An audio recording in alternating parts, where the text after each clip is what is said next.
Gente, nós estamos agora no YouTube, né, já no ar, e nós vamos começar a preparar as coisas para a gente meditar na palavra de Deus. Como vocês sabem, a gente está desde o começo de outubro falando sobre esta mensagem, essa série de mensagens do povo a caminho. Nós estamos estudando o livro de Atos dos Apóstolos, no capítulo 15, ou capítulo 9 ao capítulo 15. Não sei se vocês sabem, mas acho que sabem, que eu nunca conto dessa maneira. Eu gosto de estudar a Bíblia no sentido do conteúdo teológico da Bíblia. Eu me dediquei anos para isso. Eu fiz uma faculdade de letras, de português e grego. Fui estudar grego para estudar o Novo Testamento.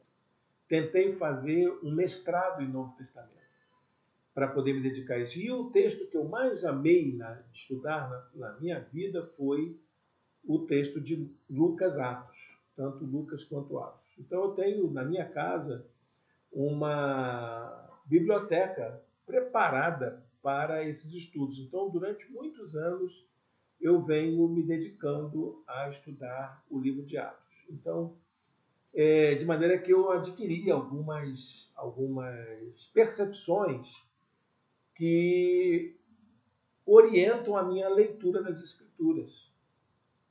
E essas percepções me ajudam a ver que o livro de Atos ele é um livro que trata do fortalecimento da igreja. Ele não quer contar uma história. Muitas pessoas dizem que o livro de Atos é um livro histórico. Não, ele não é um livro histórico. Ele é um livro motivacional, na verdade, né? Era para informar aos cristãos como que a igreja trabalhou determinadas visões, determinados entendimentos que foram importantes para ela, para o seu desenvolvimento. Então, lá no livro de Atos estão os princípios de uma igreja. Então, nós vamos encontrar Atos de 1 a 8, capítulo 1 ao capítulo 8, o lançamento das ideias, as lideranças, como é que funciona, como é que ela se administra, como é que ela enfrenta problemas. Já do capítulo 9 ao capítulo 15, nós vamos encontrar Lucas tentando mostrar como que a igreja saiu de Jerusalém para ganhar o mundo. E nós estamos vendo nessa sequência que Deus estava movendo, como se fosse um jogador de xadrez, né?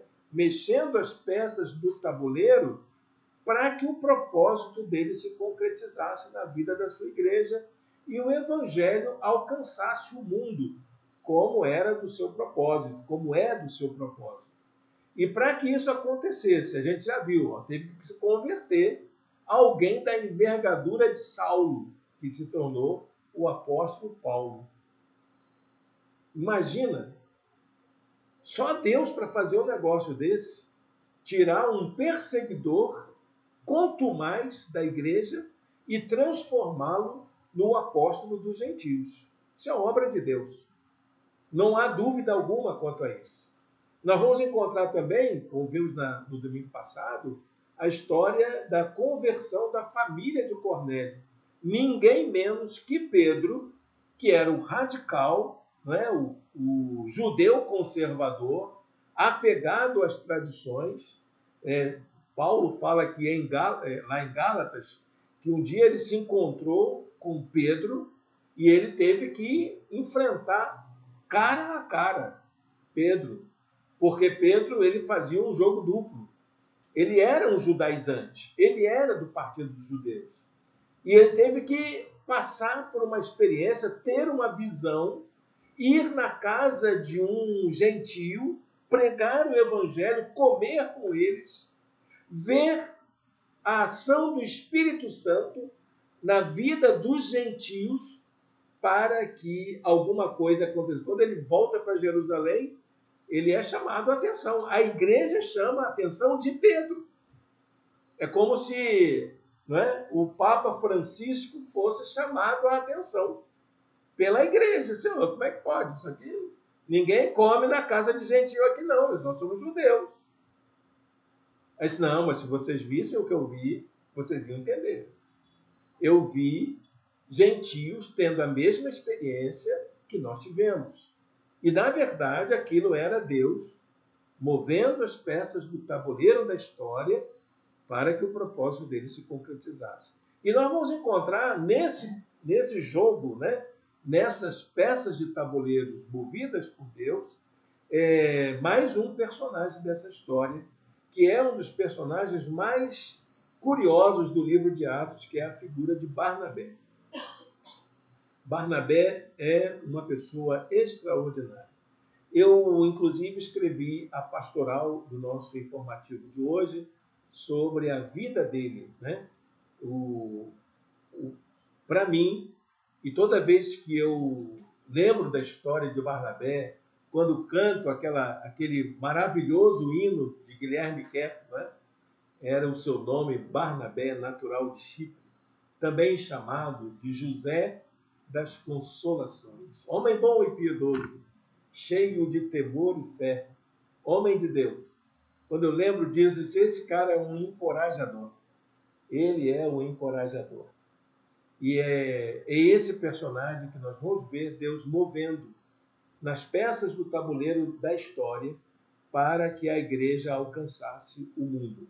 Então, nós vamos fazer a leitura do texto bíblico que nós preparamos, e o tema da mensagem será sobre a liderança que Deus vai usar para que a igreja dê os seus primeiros passos. E Barnabé servirá como esse protótipo. Aliás, nós sempre usamos a palavra arquétipo, né? Barnabé é o líder, é o arquétipo do líder para o mundo. É o tipo de pessoa que Deus quer utilizar para que a igreja alcance o mundo. Se a igreja tiver que fazer diferença no mundo hoje, ela precisa de muitos Barnabés. Precisa de que a gente possa seguir os modelos, os exemplos, as atitudes que marcaram a vida de Barnabé. Então, vamos conhecer um pouco, né, desse texto para a gente aprofundar mais. Eu separei um versículo de Atos dos Apóstolos, capítulo 11, verso 24. Nós vamos nos dedicar a fazer uma análise dos últimos versículos do capítulo 11. Né? A partir do verso 19 até o final, nós vamos seguir essa porção das Escrituras. Então, gente, olha só. O texto diz assim, deixa eu separar o meu esboço aqui. Gente, que maravilha a gente viver esses tempos de hoje, né? Tem coisas ruins, mas tem coisas boas acontecendo. Você imaginaria que o celular, né, que o computador caberia no seu bolso? Eu não acreditava não, mas acho que isso é um... E a gente constatar isso hoje, a nova geração não pensa nisso. Mas sempre foi assim, pastor. Não, mas na minha idade, para a minha idade, isso é uma novidade fantástica. Vocês não imaginam como foi para mim sair da máquina de escrever para o teclado do computador. Foi um avanço. Aí eu sentava assim, logo no começo, em 1991, eu comprei logo meu primeiro computador. Dudu era criança, devia ter uns 10 anos, né? Ele queria um videogame. Eu disse, não, eu não vou comprar videogame para você, meu filho. Nós vamos fazer mais do que isso. Vamos comprar um computador e você vai ter a tarefa de transformar o seu computador, o nosso computador, num videogame. E ele fez isso. Por isso que ele até hoje trabalha na área de TI, né? E eu ficava assim, meu Deus do céu, como eu perdi tempo na minha vida catando milho, né? Datilografando. Eu fiz curso de datilografia. Imagina. Meu filho, quando foi estudar inglês, eu fui junto com ele. Fizemos um curso junto. E o curso de inglês tinha um torneio para informática. Então, o torneio era quem digita mais rápido. Posso me inscrever? Aí não pode, você é aluno do curso, pode ser para os alunos do curso. Gente, deu 320 toques por minuto. 320 toques. Bom, né? Aí era muito engraçado ver a garotada tentando. Meu Deus, como é que ele conseguiu? Como é que ele conseguiu? Porque o prêmio era um joguinho, né? Era um disquete, né? Imagina? Era um disquete de joguinho. Então, eu ganhei, claro, por causa do Dudu, que queria ganhar o negócio. E eu fico feliz, porque a gente tem isso, né? Hoje, olha só, vou pregar, o sermão está aqui no meu celular. Que coisa linda, né? O esboço todo pronto, não gasta mais papel, não imprime, não datilografa, não fica contando teclinhas para acabar a linha, tudo está ajustado. Vamos ao texto. Diz assim a palavra de Deus. Ele era um homem bom, cheio do Espírito Santo e de fé, e muitas pessoas foram acrescentadas ao Senhor. Barnabé, um homem bom, cheio do Espírito Santo e de fé, e por causa dessa maneira de ser, muitas pessoas da cidade onde ele estava, que era Antioquia, numa região que hoje está dentro da Turquia, logo pertinho da Síria, muitas pessoas foram acrescentadas ao Senhor. O exemplo de vida dele, um homem usado por Deus. Muito bem, gente. Olha aqui que coisa interessante. A igreja passa por um processo de mudança de mentalidade. E aquilo que a gente estava falando das transições que nós fazemos a vida toda, né? A igreja vem fazendo muitas transições nesses dias. Algumas boas, algumas não tão boas, mas são transições. No final disso tudo, alguma coisa vai consumar o propósito de Deus. Tem que ter, não é? Essas transições que a igreja vem fazendo nos dias atuais. Alguma coisa vai ter que contribuir para o propósito de Deus. Não é assim que a palavra de Deus diz lá em Romanos, né? Todas as coisas contribuem juntamente para o bem daqueles que amam a Deus, daqueles que são chamados segundo o seu propósito. Não é? Então, mesmo que seja uma coisa ruim que esteja acontecendo, e a gente sabe que tem muita coisa ruim acontecendo na igreja, né? Deve ter alguma coisa lá na frente que vai, pelo menos, mostrar que o propósito de Deus não foi prejudicado em relação a isso. Então, nós vemos que a igreja de Jerusalém assistiu à conversão de ninguém menos do que Saulo de Tarso. A igreja de Jerusalém assistiu à conversão de uma família inteira de gentios sob a orientação de ninguém menos do que o apóstolo Pedro. E aí o que acontece? A igreja começa a pregar o evangelho para todo mundo. As coisas começam a acontecer. Cristãos que eram perseguidos e que tiveram que fugir de Jerusalém, entenderam que é possível viver a fé fora de Jerusalém. Eles não eram como judeus, que precisavam do templo, que precisavam do sábado, que precisavam do sacerdote. Eles eram cristãos, eles não seguiam uma religião tradicional, eles seguiam uma pessoa, que é a pessoa de Jesus.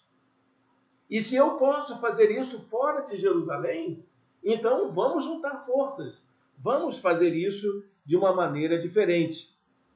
Alguns dos cristãos, então, coloca lá no seu esboço para completar, os cristãos que foram dispersos por causa daquela perseguição dada no tempo da sentença sumaríssima com Estevão, os que tinham sido dispersos, diz o texto, sido dispersos por causa da perseguição desencadeada com a morte de Estevão, chegaram até a Fenícia, Chipre e Antioquia, anunciando a mensagem apenas aos judeus. Sim, eu posso pregar o evangelho. Fora disso. E isso é interessante porque o que vai acontecer? Com a perseguição, foi crente para tudo quanto é lado. Foi crente para a Síria, foi crente para o Líbano, foi crente para a região da Ásia Menor, foi crente até para o norte da África, na Líbia, que eram os sirenenses. É isso. Então, é que logo em seguida a gente vai ver a história deles. Alguns deles, todavia, cipriotas e sireneus, foram a Antioquia e começaram a falar também aos gregos. Gente, a gente pode pregar o evangelho para quem não é judeu. A gente pode pregar o evangelho para qualquer pessoa. E nós vamos fazer isso. E eles escolheram uma cidade para servir como um projeto piloto de uma igreja constituída somente por não-judeus, gentios. Que lugar é esse? Antioquia. Em Antioquia começa um mover diferente de Deus. Surge uma igreja de natureza completamente diferente da igreja de Jerusalém. Enquanto a igreja de Jerusalém era uma igreja autocentrada, voltada para a vida de comunhão, ali para aquelas pessoas ali mesmo, né? Se lembram em Atos capítulo 6, né? Quando eles começam a distribuir o alimento, que tinha um banquete, que chamavam de agape. Era um banquete, todo culto, né? Parecia que tinha um bocado de solanjinha lá, fazendo quitutes para um bocado de Daileide, né? Fazendo quitutes para depois do culto. Só que era aquela montanha de gente, muita gente, e o judeu fazia aquela distribuição discriminada. Então ia distribuindo pela escala de comprometimento das pessoas com o judaísmo. Primeiro os judeus de puro sangue, depois os judeus misturados, depois os estrangeiros, por último, os órfãos e as viúvas gregas. Teve briga na igreja por causa disso, por causa dessa divisão, né? Então, a igreja de Jerusalém era uma igreja voltada para si mesma. Era uma igreja dinâmica? Sim, ela tinha todo um dinamismo. Ela alcançou muitas almas para Cristo.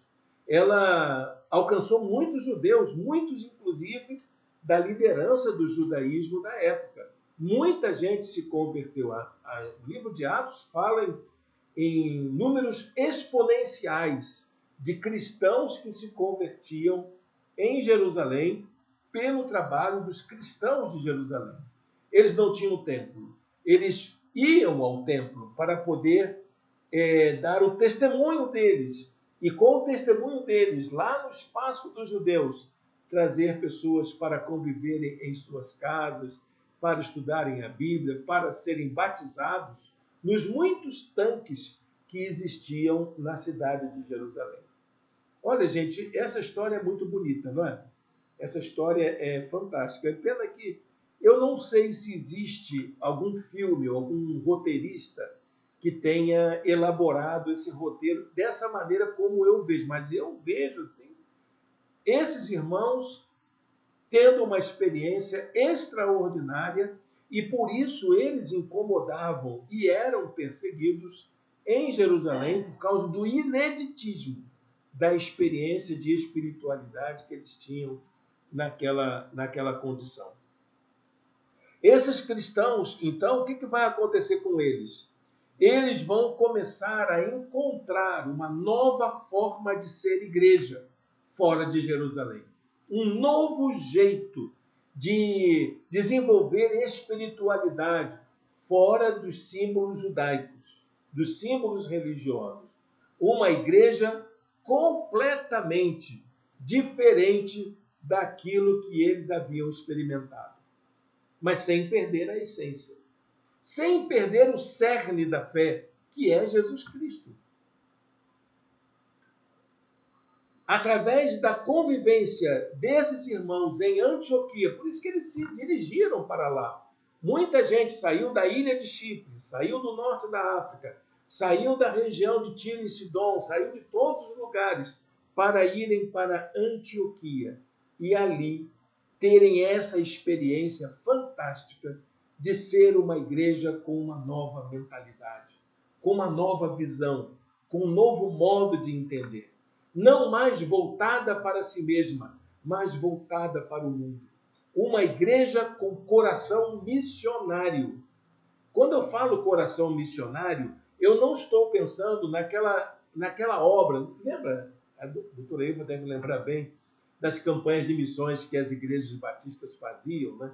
Não sei se na Igreja Nova Vida era assim, né? Mas na Igreja Batista, igreja tradicional, era campanha de missões, março e setembro, era de parar o comércio, né? Era de fechar tudo, a igreja botava bandeira, era missões nacionais e missões mundiais. Missões mundiais em março, missões nacionais em setembro.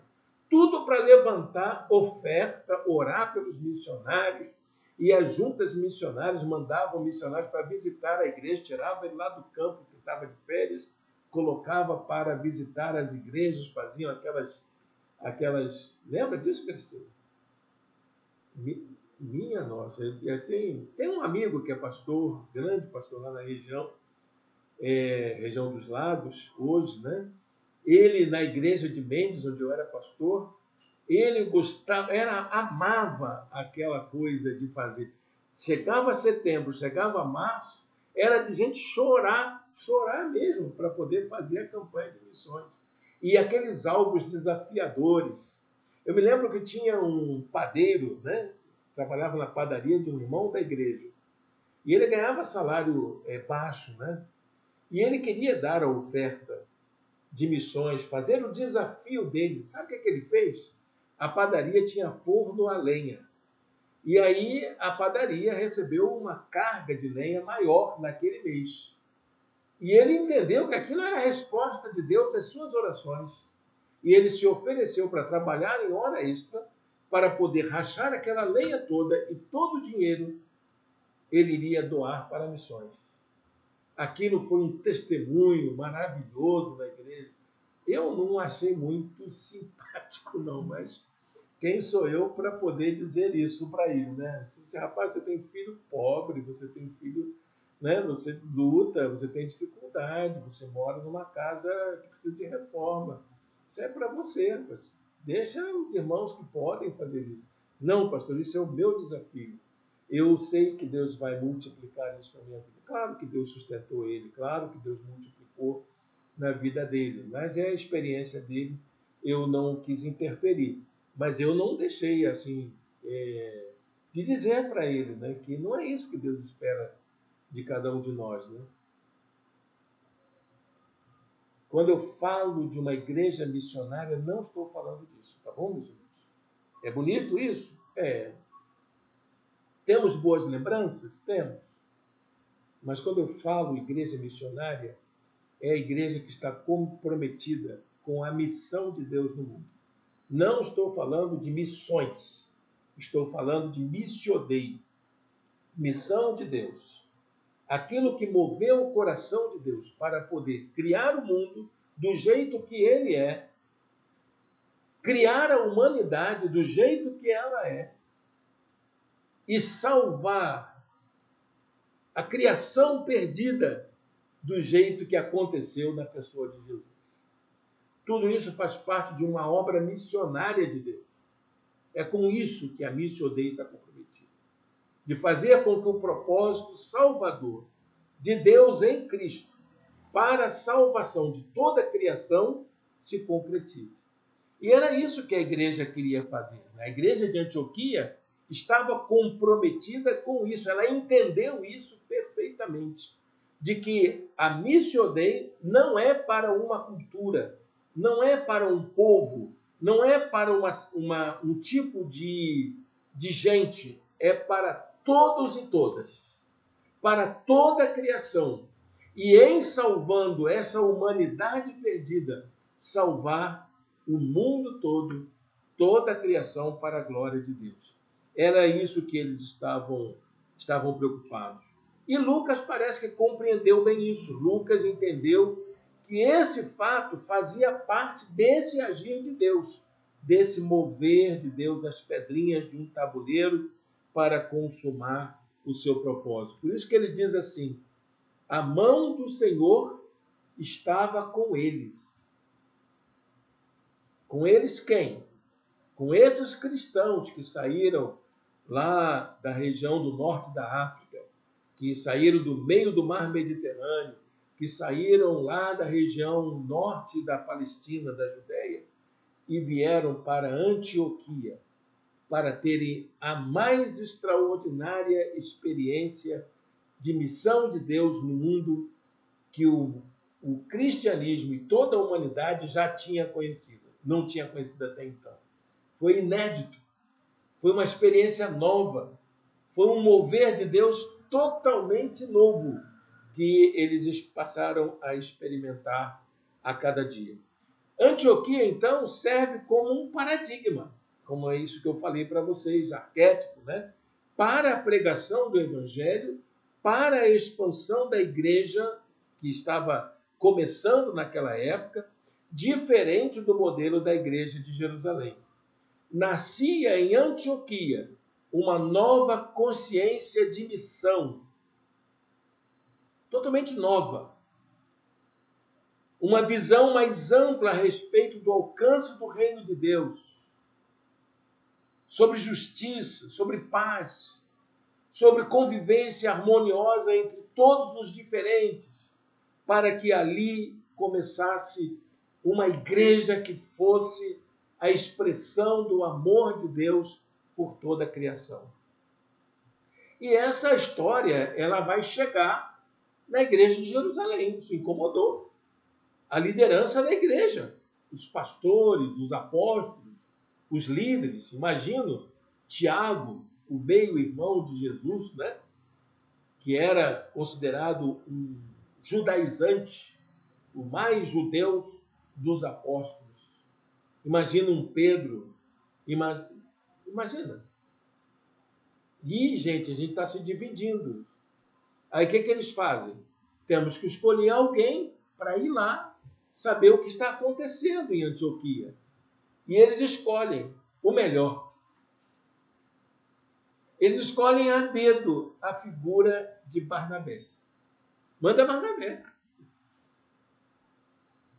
Mas quem era Barnabé? É aquilo que nós lemos no começo. Ele era esse homem bom, que a igreja conhecia, que a igreja sabia quem era. Uma igreja que devia ter aí, no mínimo, uns 15 mil membros. Mas Barnabé se destacava entre todos.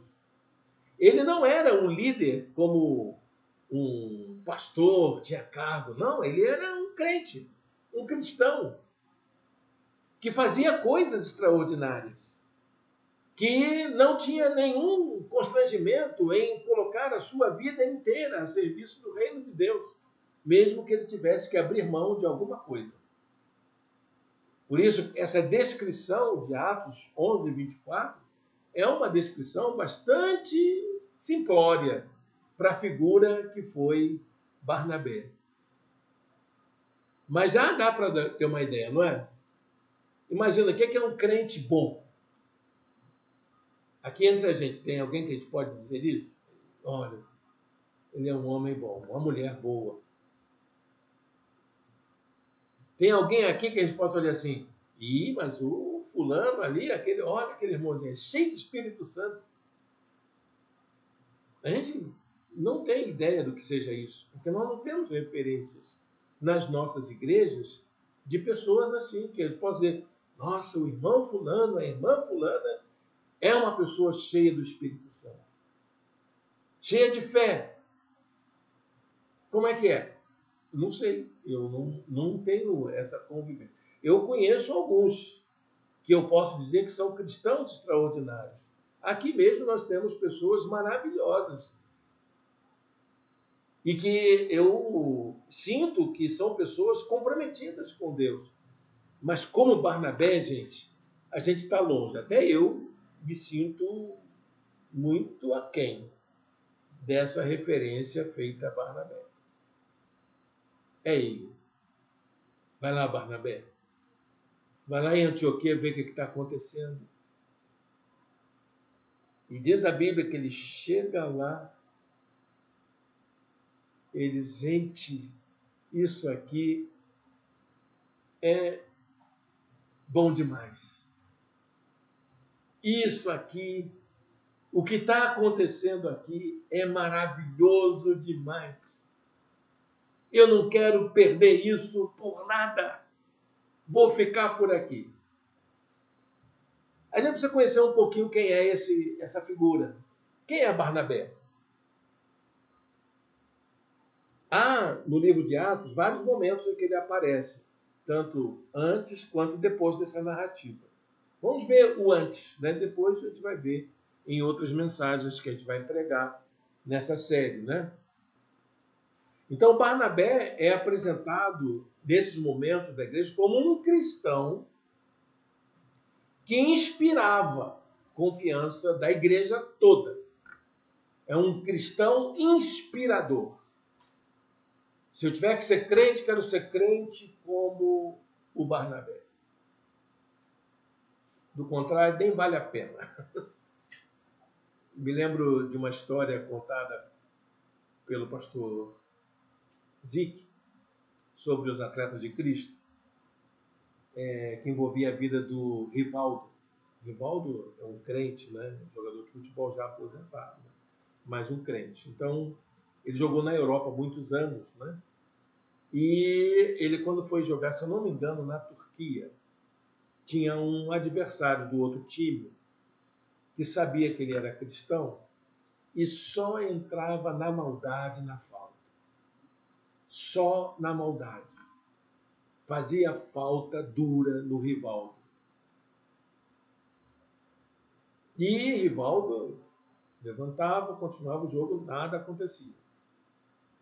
E todas as vezes que o Rivaldo ia jogar, ele sempre levava uma Bíblia e escolhia um jogador do time adversário para presentear a Bíblia. E um dia ele entregou a Bíblia a esse que marcava duro com ele, mas não por causa disso, porque era o trabalho dele. Ele, como cristão, atleta de Cristo, ele fazia isso. Um dia, o Zic disse que estava num grupo de estudo bíblico e esse jogador foi convidado para participar do grupo. Rivaldo já tinha jogado em outro lugar, já tinha assumido outro time, e veio esse jogador participar do grupo de estudo dos atletas de Cristo. Convidado, né? E já veio quebrantado, com o coração já pronto para entregar a vida a Cristo. E aí ele disse para o Zic, olha, eu sou fulano de tal, todos me conhecem, porque eu escolhia o Rivaldo para marcar duro, porque eu sabia que ele era um cristão. Eu queria saber se ele iria reagir como qualquer outro atleta. Mas ele nunca revidou. Ele nunca me ofendeu. Ele nunca me distratou. E ainda me entregou uma Bíblia de presente. Eu vim aqui para entregar a minha vida a Cristo, porque eu quero ser um cristão como o Rivaldo é.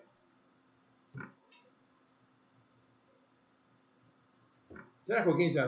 Eu quero ser um cristão como o Irênio é. Que difícil, né?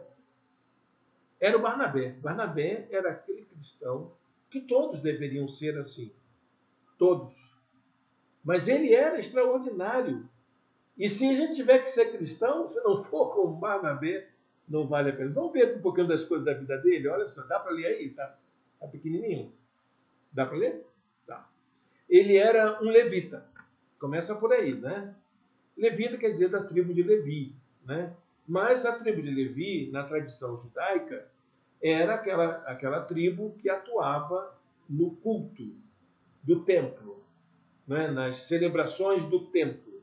era a turma da música, que fazia a música do templo. E ele, então, é dessa tradição de adorador. O nome de Barnabé era José.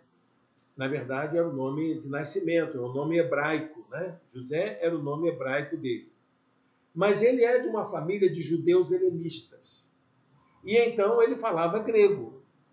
E aí, quando ele chega para a igreja, os apóstolos deram um apelido para ele. O apelido de Barnabé, que quer dizer encorajador. Porque onde ele vivia, ele era chamado de o José das Consolações mesmo, o filho das consolações. Era assim que ele era chamado, pelos amigos. E então os apóstolos chamam ele de Barnabé, exatamente porque é uma palavra do aramaico que quer dizer encorajador, animador, inspirador. É o Barnabé. Um outro fato importante da vida dele é que ele vendeu uma das suas propriedades e entregou integralmente o dinheiro da venda na mão dos apóstolos. Isso foi um exemplo para a igreja. Isso chamou a atenção dos irmãos.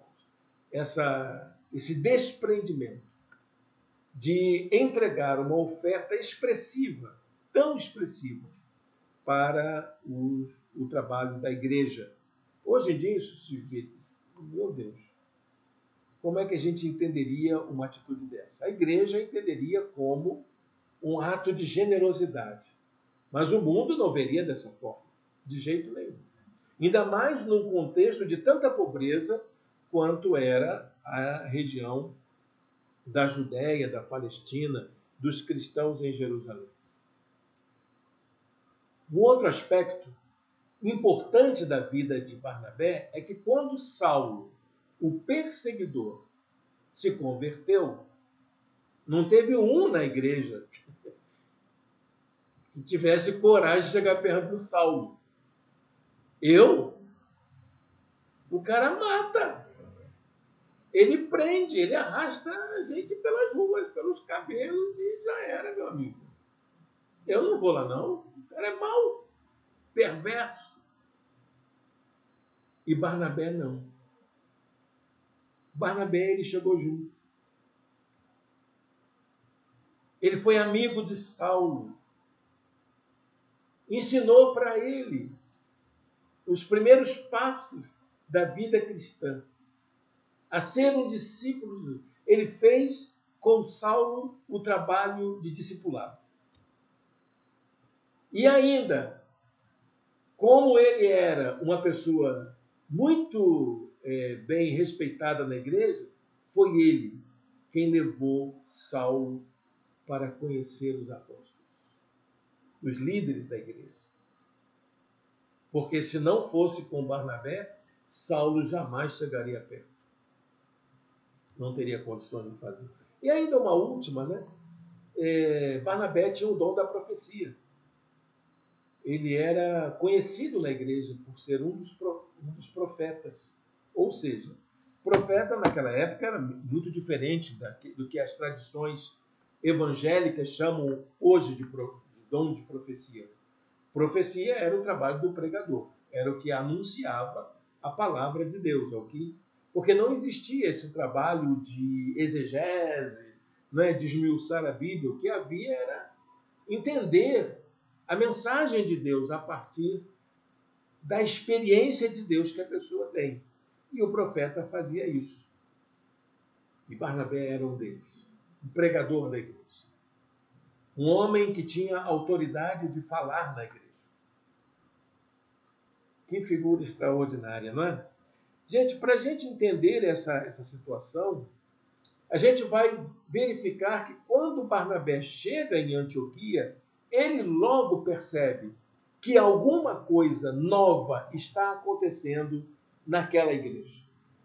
De que há algo de extraordinário naquela experiência da igreja. E que era preciso que ele ali se dedicasse mais. Logo, então, ele manda chamar a Saulo para estar com ele, e vão eles juntos para Antioquia, Barnabé e Saulo trabalharem para a consolidação de uma igreja aberta para o mundo. Se isso não faz diferença na nossa compreensão do Evangelho, a gente vai ter dificuldade de entender todo o livro de Atos. O que nascia em Antioquia era uma igreja aberta para o mundo. Uma igreja disposta a fazer a caminhada no mundo. Uma igreja pronta para alcançar as pessoas em toda a diversidade cultural, em toda a diversidade humana. É a igreja a caminho.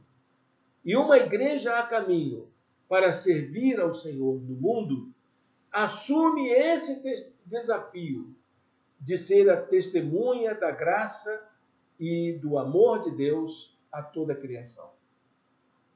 É isso que uma igreja a caminho faz. Uma igreja disposta a ser sinal do reino, a ser testemunha da graça, a dizer para o mundo que Deus fez na minha vida, pode fazer na vida de qualquer pessoa. O que Deus faz pela humanidade é trazer paz, harmonia, justiça, bem-estar para todas as pessoas, para que todos e todas vivam bem nesse mundo maravilhoso que Deus criou.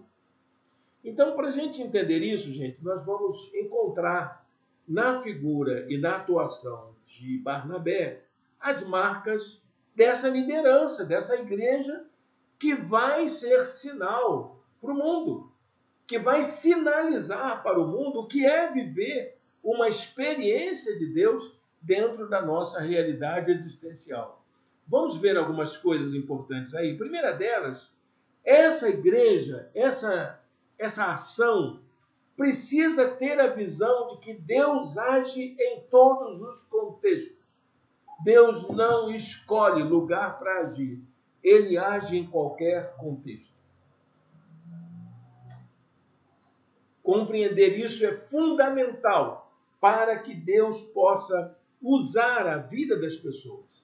Saber que a gente pode ser usado por Deus em qualquer situação. Algo parecido com o que Paulo fala a Timóteo. Ele diz, pregue a tempo e fora de tempo. Barnabé não pediu para que os novos cristãos de Antioquia adotassem novos costumes. Olha, vocês são gregos. Antioquia, inclusive, o nome é uma homenagem a Antíoco Epifânio, que era o antigo imperador, sucessor do Alexandre o Grande. Então, a cidade foi criada para homenageá-lo. Antioquia, a cidade de Antíoco. Era grego, grego para todo lado, costume grego, com todos os hábitos, todos os costumes. Essa cidade existe até hoje, ainda está lá, na região da Turquia, nas proximidades da Síria. É a cidade de Antáquia. No dia que vocês tiverem condições de fazer uma viagem às terras, né, do Novo Testamento, dá uma chegada lá que vocês vão conhecer que cidade é essa, que ruínas são essas. Hoje ela é uma cidade próspera, uma cidade rica, né, às margens de um rio importante lá, mas na época ela tinha toda a estrutura de uma cidade grega. Funcionava dessa maneira. E Barnabé, quando chega lá, ele não diz assim, olha, agora vocês têm que se circuncidar, hein? Vocês têm que virar tudo judeu. Olha aqui, tem que botar o quipá, tem que fazer aquelas, né? Como é que o judeu faz aquelas trancinhas, né? Tem que usar aquele chapelão que a gente viu lá, né? Tem que usar véu, não sei o que lá. Ele não disse nada disso. Ele não falou isso. Que as pessoas tivessem novos hábitos, novas práticas. Ele não foi fazer isso. Ele pediu que aquelas pessoas fossem fiéis a Deus. O compromisso era ético. E pediu também que elas seguissem a Jesus, não a nenhum líder. Sejam fiéis a Deus e sigam a Jesus. Olha o que ele diz lá. Este, ali chegando, e vendo a graça de Deus, ficou alegre e os animou a permanecerem fiéis ao Senhor de todo o coração. Coisa linda, não é? Gente, não muda isso não. Vocês acharam o modo de ser cristão fora de Jerusalém. Não muda isso. Sigam firmes. O compromisso é ético. O compromisso é de integridade, de dedicar a vida toda ao Senhor. Uma segunda coisa que a gente precisa entender é que a igreja precisa estar aberta a novos aprendizados. A igreja não pode se fossilizar, né? Tem muitas igrejas que crescem e viram monumentos, como se fossem museus, né? São lindos, né? Nós fomos a uma igreja lá em Porto, uma igreja católica. Eu não aguentei, eu olhei assim, eu tenho que entrar aqui, eu tenho que entrar aqui. Quando eu entrei, foi coisa linda, tudo muito bem elaborado, maravilhosa. Depois eu fui procurar, que não estava no roteiro turístico da gente, né? Quando eu fui olhar, era uma das igrejas mais famosas da cidade. Que igreja extraordinária, que coisa linda, né? Que cenário bonito para a gente ver. Igreja, quando não cresce, ela vira monumento mesmo. E fica caro manter a igreja. Tem muitas igrejas hoje que têm grandes patrimônios e que têm um custo enorme para manter toda aquela infraestrutura. E Barnabé, quando chega ali, né, e leva Saulo consigo, o grande apóstolo Paulo posteriormente, ele está demonstrando que ali precisa de cuidado, precisa de gente para falar com gente. Demonstra que é preciso estar aberto para novas formas de Deus agir no mundo. E qual é a base do trabalho de Saulo e Barnabé em Antioquia? Ensino. Eles trabalham com educação, aprendizado. Para novas descobertas e novos aprendizados, é preciso saber fazer transições.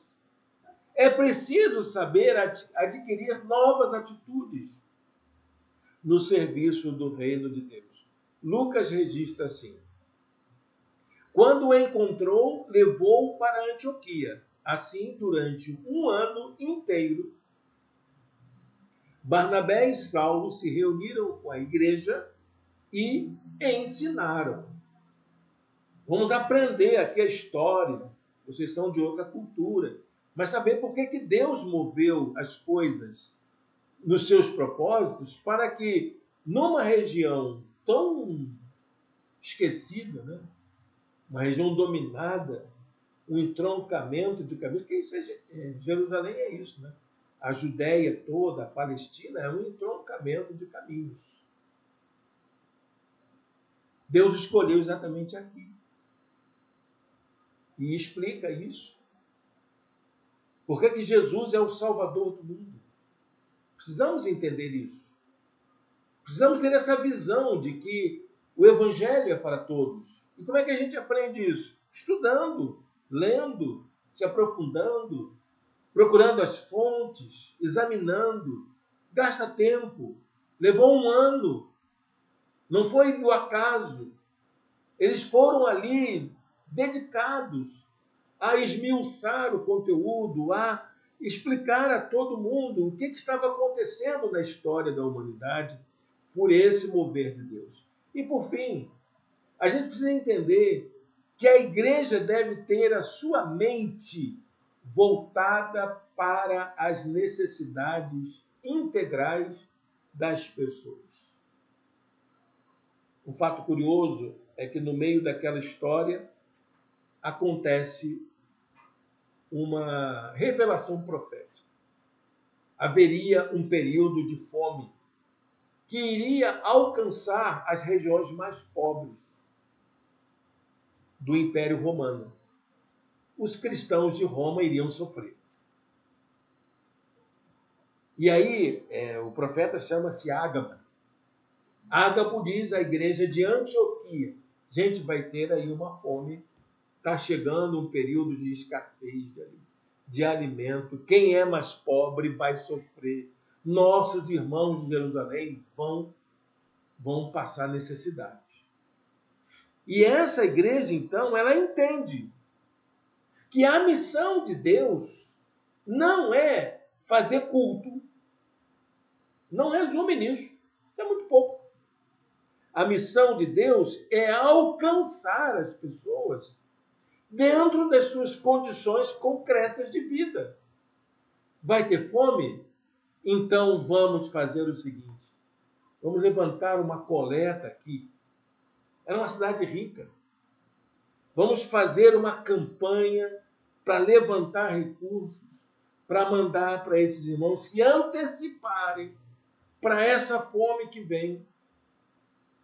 Então eles fazem a oferta, né, a partir da profecia de Ágabo, para que levem recursos para os irmãos da Judéia que ainda iam passar fome, que ainda iam sofrer os efeitos da escassez. A igreja se dispôs a enviar socorro para aqueles que estavam na iminência de serem atingidos pelo flagelo da fome. Diz a Escritura assim: os discípulos, cada um segundo as suas possibilidades, decidiram providenciar ajuda para os irmãos que viviam na Judéia. E fizeram, enviando suas ofertas aos presbíteros pelas mãos de Saulo, de Barnabé e Saulo. Uma igreja com visão, uma mente aberta para a necessidade integral das pessoas. Pessoas que passam fome precisam de socorro urgente. Pessoas que enfrentam situações de vulnerabilidade precisam de assistência urgente. E a igreja precisa estar aberta para isso. Ter a mente aberta para alcançar as pessoas nas suas situações concretas de vida. Para a gente concluir essa palavra, meus irmãos, essa igreja, que é uma nova forma de ser igreja no mundo, ela fez muita diferença no contexto do Novo Testamento todo. Ela desperta a admiração de toda a sociedade. A cidade de Antioquia ficou admirada de uma igreja com essa natureza. Sabe qual foi a consequência disso? Aqueles cristãos que tinham ido para Antioquia, que foram preparados, alcançados pela graça e adquiriram essa maneira de ser igreja, foram chamados pela primeira vez de cristãos. Em Antioquia, os discípulos foram pela primeira vez chamados cristãos. O que é ser um cristão? Cristão é um nome pejorativo aqui dentro da linguagem, né? Cristãos quer dizer um Cristo pequenininho. Aqui é grandão, né? Cristão é grandão em português, mas na linguagem grega quer dizer uma imitação de Cristo. Uma imitação, mal e porcamente falando, um arremedo de Cristo. É como se fosse um cristinho. É um Cristo... É um Cristo paraguaio, né? É um Cristo paraguaio. É um Cristo de meia pataca, um Cristo que não deve ser muito bom, não. Cristo, ou como disse Nietzsche, né? Nietzsche dizia assim, sabia, cara? Só houve um cristão no mundo e esse morreu na cruz. O resto é tudo cópia fajuta Esse Jesus. Graças a Deus, né? Porque eu não precisei morrer na cruz. Mas houve um cristão no mundo e todos os demais são cópias. E é isso que nós somos. Imitadores de Cristo. O nome é pejorativo, mas designa bem o que nós somos. Pessoas que tentam reproduzir na sua vida o ensino de Jesus, o modelo de Jesus. Ser como um Cristo no mundo. Isso é ser cristão. Ser cristão não é ser membro de uma igreja evangélica ou de uma igreja cristã de qualquer denominação. Ser cristão de fato, e por isso eles foram chamados pela primeira vez assim, é ser uma imitação de Cristo. Uma imitação de Cristo. Que Deus nos abençoe para que a gente possa ser assim, não é? Amém, gente? Vamos fazer a nossa oração? Feche seus olhos, fale com Deus. Senhor Deus e Pai, muito obrigado, Senhor, por esta palavra, muito obrigado por este momento, pelos nossos irmãos e irmãs aqui. Muito obrigado por esse tempo de graça em que a gente pode ouvir palavras de encorajamento para a gente, para que nos tornemos imitadores de Jesus nesse tempo. Nós pedimos que seja assim, em nome de Jesus. Amém. Amém. Bem, gente, estamos chegando ao final da nossa mensagem. Nós agora vamos nos preparar para encerrarmos nosso culto, nossa celebração aqui. Vamos cantar e eu quero deixar uma palavra de agradecimento aos nossos irmãos e irmãs que estão nos acompanhando pelo YouTube. Compartilhe nas suas redes sociais, siga a gente no canal, curta essa transmissão, para a glória de Deus. Deus os abençoe a todos.